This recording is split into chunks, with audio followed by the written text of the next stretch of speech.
مسلمان کی نیت اس کے عمل سے بڑھ کر ہے۔ تو آج ہم یہاں پر جمع ہیں تو اچھی اچھی نیتیں کرتے ہوئے ہم زیادہ سے زیادہ ثواب کمانے میں کامیاب ہو جائیں، کیونکہ جتنی نیتیں ہم زیادہ اچھی ہوں گی اتنا زیادہ ہم ثواب کمانے میں کامیاب ہوں گے انشاءاللہ۔ جیسے سیدی مرشدی امام اہل سنت رحمۃ اللہ تعالی علیہ نماز کی 40 نیتیں فتاوی رضویہ شریف میں تحریر کرتے ہیں۔ جب بندہ نماز پڑھنے کے لیے جاتا ہے تو کیا نیت کر کے جاتا ہے کہ میں نماز پڑھنے جا رہا ہوں؟ آپ بھی نماز پڑھنے جاتے ہیں نا؟ کون کون جاتا ہے نماز پڑھنے؟ سبھی جاتے ہیں ماشاءاللہ۔ تو جب ہم نماز پڑھنے کے لیے جاتے ہیں تو ہمارے دل میں نیت ہوتی ہے کہ میں نماز پڑھنے جا رہا ہوں، ایک اچھی نیت ہوتی ہے۔ اس ایک اچھی نیت کی برکت سے اللہ تعالیٰ ہر قدم کے بدلے ہمیں نیک نیکی عطا کرتا ہے۔ سبحان اللہ۔ کتنی؟ ایک نیکی۔ اب سیدی اعلیٰ حضرت رحمۃ اللہ تعالیٰ علیہ نے نماز کی 40 نیتیں تحریر فرمائی۔ کتنی؟ 40۔ اگر ہم نے نماز پڑھنے جانے سے پہلے یہ 40 نیتیں کر لی، اب نیت کس کو کہتے ہیں؟ دل کے ارادے کو۔ اب 40 نیتوں میں چند نیتیں میں آپ کو بیان کرتا ہوں، جیسے نماز پڑھنے جا رہا ہوں، کوئی مسلمان ملے گا تو اس کو سلام کروں گا، سبحان اللہ، یہ نیت ہم کر لیں۔ اس کو بھی نماز کی دعوت دوں گا، یہ نیت کر لیں۔ راستے میں اگر کوئی موذی چیز، تکلیف دینے والی چیز ہوگی تو اس کو ہٹا دوں گا، یہ بھی نیت کر لیں۔ اگرچہ راستے میں کوئی ملے یا نہ ملے تب بھی اللہ کی رحمت سے اگر اس نے 40 نیتیں کر لیں یا اس سے کم کریں، جتنی بھی نیتیں کریں اتنی اس کو ہر قدم کے بدلے نیکی اللہ تعالیٰ عطا فرمائے۔ سبحان اللہ۔ تو پیارے اسلام بھائی، ہم اجتماع میں یہاں پر آئے تو تھوڑی دیر کا بیان سننے سے پہلے اچھی اچھی نیتیں کر لیتے ہیں کہ نیت کریں کہ اللہ کی رضا پانے اور ثواب کمانے کے لیے اس اجتماع میں شرکت کروں گا انشاءاللہ۔ کیونکہ سب سے بیسک جو ہماری نیت ہونی چاہیے نا وہ یہی کہ اللہ کی رضا ہم کو پانا ہے۔ سب سے مین جو نیت ہے نا وہ یہی ہونا چاہیے۔ حدیث شریف سنیے، ہمارے نبی مکی مدنی عربی ہاشمی مطلبی صلی اللہ علیہ وآلہ وسلم نے ارشاد فرمایا کہ جو روزانہ مجھ پر 50 مرتبہ درود پاک پڑھے گا کل قیامت کے دن میں اس سے مصافحہ کروں گا۔ سبحان اللہ، سبحان اللہ۔ کون مصافحہ کرے گا؟ بولیے۔ اللہ کے بے شک صلی اللہ علیہ وآلہ وسلم۔ اچھا، کون کون کرنا چاہتا ہے مصافحہ؟ ہاتھ ہی اونچی نہیں ہو رہے۔ اے غلاموں، آقا کے نام پر جان قربان کرنے والوں، ہاتھ کہاں ہے؟ یہ پیچھے ہاتھ تاپنے والے مصافحہ نہیں کرنا چاہتے؟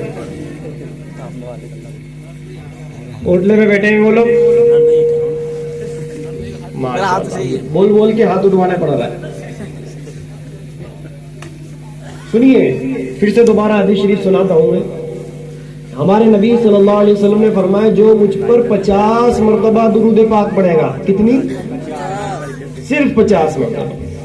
50 مرتبہ درود پاک پڑھنے والے کو یہ فضیلت ملے گی کہ قیامت کے دن حضور علیہ السلام اس سے مصافحہ فرمائیں گے۔ سبحان اللہ۔ تو غلاموں، خوشخبری ہے، غلام کے لیے خوشخبری ہے۔ ہمارے لیے تو یہ بھی سعادت مندی کی جہاں سے حضور علیہ السلام کا گزر ہو، اس زمین سے جہاں پر آقا علیہ السلام کے قدم مبارک لگے ہوں، جس جگہ پر لگے ہوں اس سے لگا ہوا پتھر بھی ہمارے سر پہ رکھنے کے لیے ہمارے سروں کا تاج ہے۔ یہ سعادت مندی ہے۔ سوچئے وہ خوش نصیب ہے جس کو آقا علیہ السلام سے مصافحہ کرنے کی سعادت نصیب ہوگی۔ درود پاک پڑھیے، اللہم صلی علی سیدنا حبیبنا و نبینا و مولانا محمد صلی اللہ تعالی علیہ وسلم ما هو اہل صلو علیہ الصلاۃ والسلام علیک یا رسول اللہ صلی اللہ علیہ وسلم۔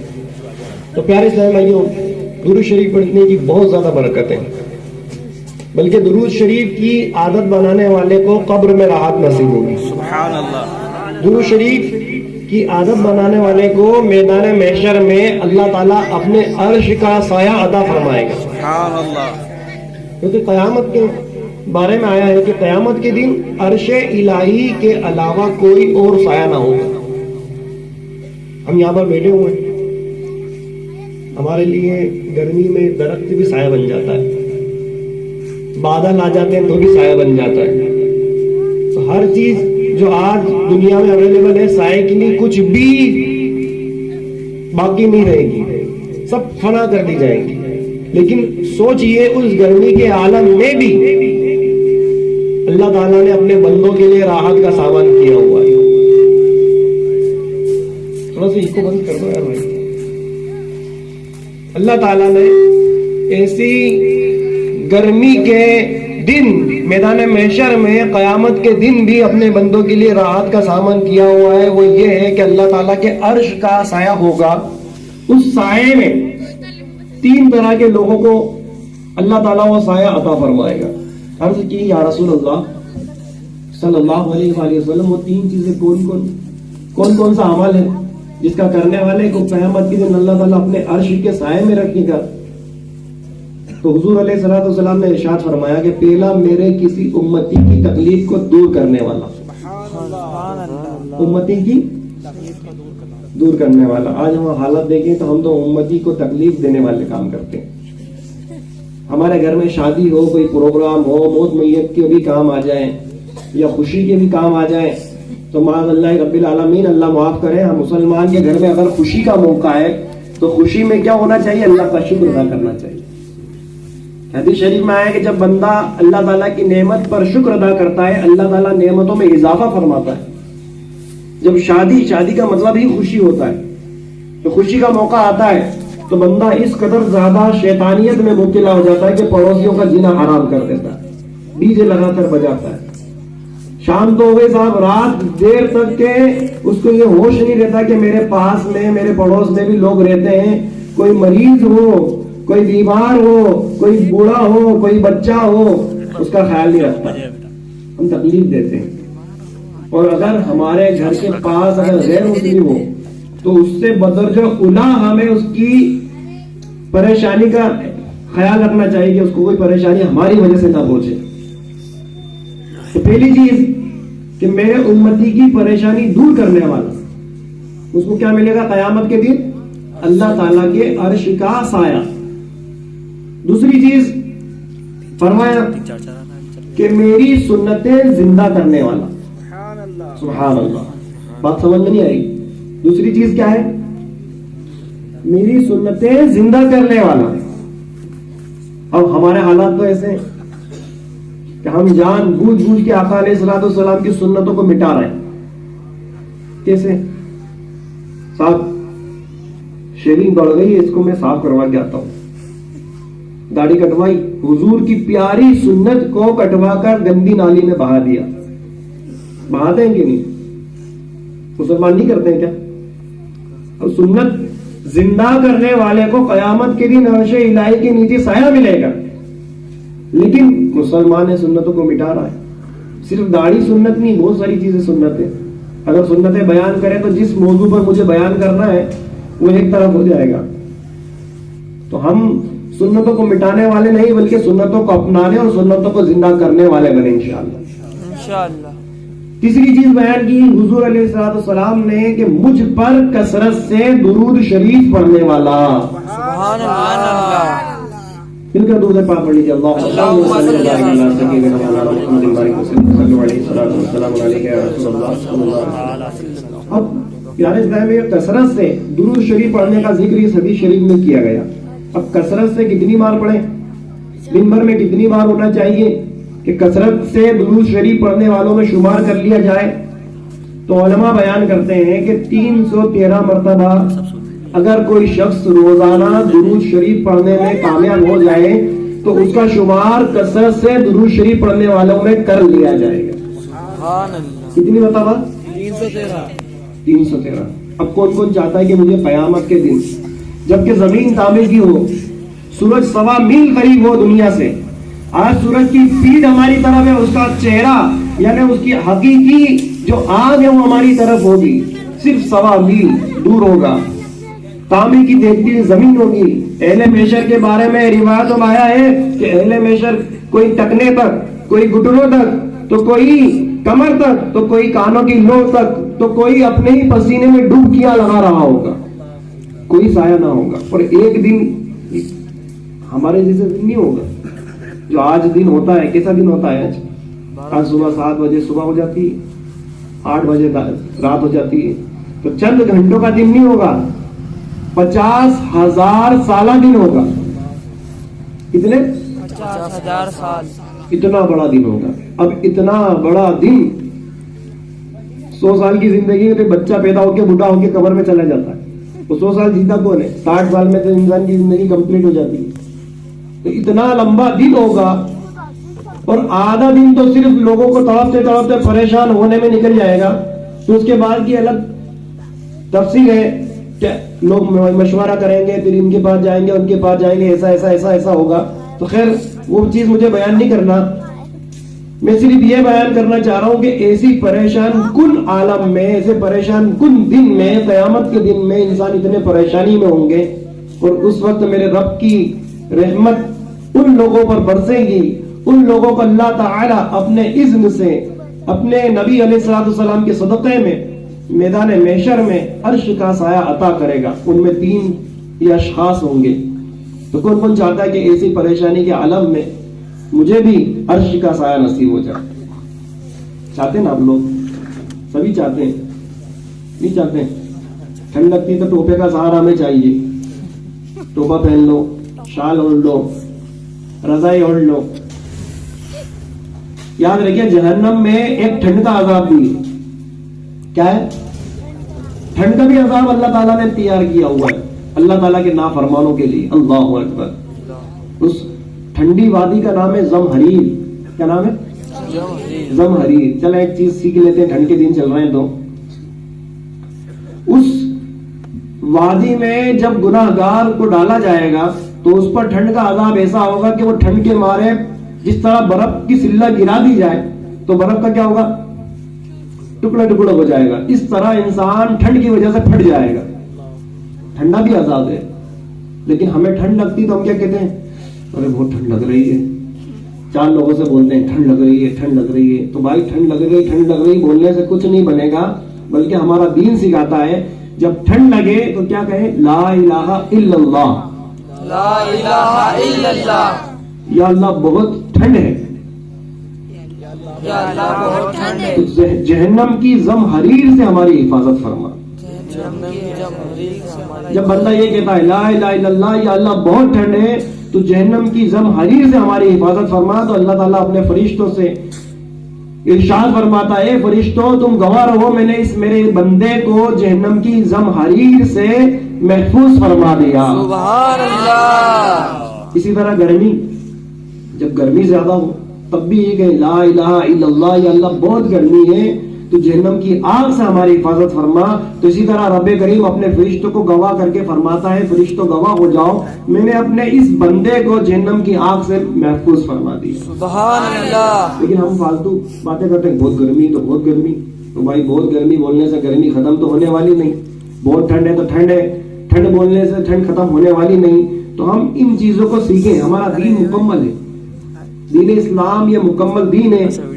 ہم ایمان لائے نا اللہ پر, اللہ پر ایمان لائے, اللہ کی کتابوں پر ایمان لائے, اللہ کے رسولوں پر ایمان لائے, اور اس بات پر یقین کرتے ہیں, اس بات پر ایمان لائے کہ اچھی اور بری تقدیر اللہ تعالیٰ کی طرف سے, اور اس بات پر بھی ایمان رکھتے ہیں کہ مرنے کے بعد ہمیں قیامت کے دن اٹھایا جائے گا. اٹھایا جائے گا نا. آج کل جو ہمارے کچھ ایسے اسلامی بھائی بھی ہیں جو کہ غیر مسلموں کی صحبت میں رہتے ہیں, تو اسی طریقے کے عقیدے ہمارے اسلامی بھائیوں کے ذہن میں آ جاتا ہے کہ صاحب مر گئے, اور مرنے کے بعد کوئی احساسات نہیں ہوں گے. ایسی بات نہیں ہے, مرنے کے بعد بندے کی احساسات بڑھ جاتے ہیں, بہت زیادہ گناہ, بہت زیادہ. ابھی ہمیں ہمارے جسم پر مکھی بیٹھے گی تو ہمیں احساس ہوگا؟ بولیے نا, ہوگا کہ نہیں؟ آپ سے پوچھ رہا ہوں میں. کیسا احساس ہوگا؟ کہ آپ کے اوپر پتھر رکھا ہوا ہے؟ نہیں. حدیث شریف میں آیا ہے کہ جب ہمارے جسم پر مکھی بیٹھتی ہے, زندہ ہم ہوتے ہیں, تو ہمیں صرف اتنا ہی احساس ہوتا ہے کہ مکھی بیٹھی. لیکن مرنے کے بعد اگر بندے پر یعنی میت کے اوپر مکھی بیٹھ جائے تو اس کو ایسا احساس ہوتا ہے کہ اس کے اوپر پہاڑ رکھ دیا گیا ہو. اللہ اکبر. اس قدر, اس لیے آپ نے دیکھا ہوگا کہ میت کے اوپر مکھی بھی نہیں بیٹھنے دیتے, اسی لیے نہیں بیٹھنے دیتے. حدیث شریف میں آیا ہے کہ جب میت کو غسل دیا جاتا ہے, تو جب میت کو غسل دیا جاتا ہے تو اس کے ہاتھ دھیرے سے اٹھا کر پلٹایا جاتا ہے, دھیرے سے اس کو کروٹ کرایا جاتا ہے, پھر اس طرف کا حصہ دھلایا جاتا ہے, پھر اس طرف کروٹ کر کے اس طرف کا حصہ دھلایا جاتا ہے. دھیرے دھیرے کیوں کرتے ہیں؟ زندہ رہتے تو فٹافٹ ہم نہا لیتے ہیں, نلا لیتے ہیں. وجہ یہی ہے کہ اس کو بہت زیادہ احساسات اس کے بڑھا دیے جاتے ہیں. اور مردہ خود کہتا ہے, اگر کوئی زور زبردستی کرتا ہے نا, وہ کہتا ہے بھائی دھیرے کر, لیکن اس کی آواز ہمارے کانوں تک نہیں پہنچتی. اس کے سننے کی طاقت کتنی بڑھ جاتی ہے مردے کی, کتنی, کہ جب اس کو ہم ڈولی کے اندر یعنی گوارے کے اندر لٹا کر ہم اس کو لے کر چلتے ہیں تو ہمارے پیروں کی آواز بھی وہ سنتا ہے. اتنے مردے کی سننے کی طاقت بڑھ جاتی ہے. دیکھنے کی طاقت کتنی بڑھتی پتا ہے آپ کو؟ ہم نے میت کو نلایا, نلانے کے بعد آنکھیں بند کر دی, بند کرنے کے بعد کفن بھی اڑا دیا, کفن اڑانے کے بعد اوپر سے سرا باندھ دیا, باندھا کہ نہیں؟ لیکن پھر بھی وہ ہم سب کو دیکھتا ہے. ہم آنکھیں بند کر لیں تو, میں نے آنکھ بند کری تو آپ نظر نہیں آ رہے, لیکن مردے کی آنکھ بند ہوتی ہے اور اتنی اس کی قوت سماعتیہ اور قوت بصارت یہ سب بڑھ جاتی ہے. ہم قبرستان جاتے ہیں, قبرستان میں داخل ہوتے ہی ہم کیا کرتے ہیں؟ السلام علیکم یا اہل القبور کرتے ہیں نا سلام. کس کو کرتے ہیں؟ قبر والوں کو. تو ہماری آواز تو اتنی رہتی کہ سامنے والی قبر سن لے, اتنی تھوڑی نہ رہتی کہ پورے سارے قبرستان والے سن لیں. لیکن ہماری جو سلام کی آواز ہوتی ہے, اس آواز کو جو قبرستان کی آخری خبر ہے وہ بھی سنتے ہیں, وہ جواب بھی دیتے ہیں. اب سوچیں کیا رہا ہے, اس قدر احساسات بڑھ جاتے ہیں. اب احساسات بڑھنے کے بعد ہم کیا کرتے ہیں؟ ہم سوچتے ہیں یار کچھ نہیں ہوگا, مرنے کے بعد. یہ جانوروں کا ہوتا ہے کہ جانور کی روح نکلی, اس کے سارے احساسات ختم ہو جاتے ہیں, لیکن انسان کے بدرجے اولا بہت زیادہ بڑھ چلے جاتے ہیں. تو ایسے عقیدے نہیں رکھنا. ہم اس بات پر یقین رکھتے ہیں کہ مرنے کے بعد پھر اٹھایا جائے گا, یقین رکھتے ہیں نا. اسی کا نام ایمان ہے, اور انسان کی سب سے بڑی دولت ایمان ہے. آج مال ضائع ہو جائے گا, انسان دوبارہ کما سکتا ہے, لیکن ایمان ضائع ہو گیا اور اسی حالت میں موت آ گئی تو اگرچہ کروڑوں اربوں خربوں پتی بھی ہوں تو پیسے کے بدولت ایمان خریدا نہیں جا سکتا. آج علماء کرام یہاں پر موجود ہیں. علماء کرام اگر انسان ایمان پر گیا تو ان کی فاتحہ پڑھیں گے, ایمان پر گیا مسلمان گیا تو اس کی نماز جنازہ پڑھیں گے, لیکن اگر وہ کافر مرتد ہو کر مرے گا تو نہ ان کی فاتحہ پڑھی جائے گی نہ ان کا جنازہ پڑھا جائے گا. کیوں؟ کیونکہ دولت تو بہت چھوڑ کر گئے ہو, دولت تو بہت کمائی اس نے, لیکن ایمان ضائع کر کے چلا گیا, اس کی نماز جنازہ نہیں پڑھی جائے گی. تو پتا چلا ایمان سب سے بڑی دولت ہے. لیکن پیارے اسلام میں ایمان کی حفاظت کی طرف ہماری کوئی فکر نہیں ہوتی.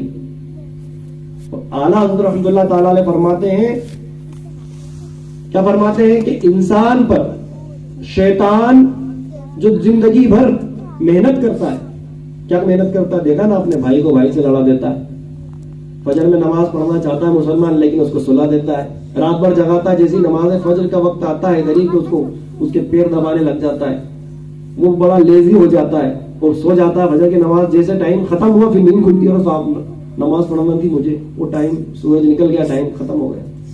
اسی طریقے سے جب نماز کا ٹائم ہوتا ہے کہیں الجھا دیتا ہے. تو ایسے ایسے کام کرتا ہے. حالت فرماتے ہیں کہ یہ صرف 1% کوشش ہے اس کی, کتنی, اور باقی جو محنت کرتا ہے 99% جو محنت کرتا ہے وہ موت کے وقت لگا دیتا ہے. وہ موت کے وقت آ جاتا ہے, قریب آ کر کہتا ہے, اگر انسان, کیونکہ علماء بیان کرتے ہیں روایت میں ہے کہ جب انسان کی روح نکالی جاتی ہے اس وقت اس کو شدید بھوک اور پیاس کا غلبہ ہوتا ہے, بہت زیادہ بھوک لگتی ہے, بہت زیادہ اس کو پیاس لگتی ہے. کھڑا ہو جاتا ہے پیالہ لے کر پانی کا کہ بول دے تیرا رب میں ہوں, کہہ دے میں تیرا رب ہوں, میں تجھے پانی پلا دوں گا. کون کھڑا ہوتا ہے؟ شیطان. ہاں سمجھ تو ہے نا آپ لوگ,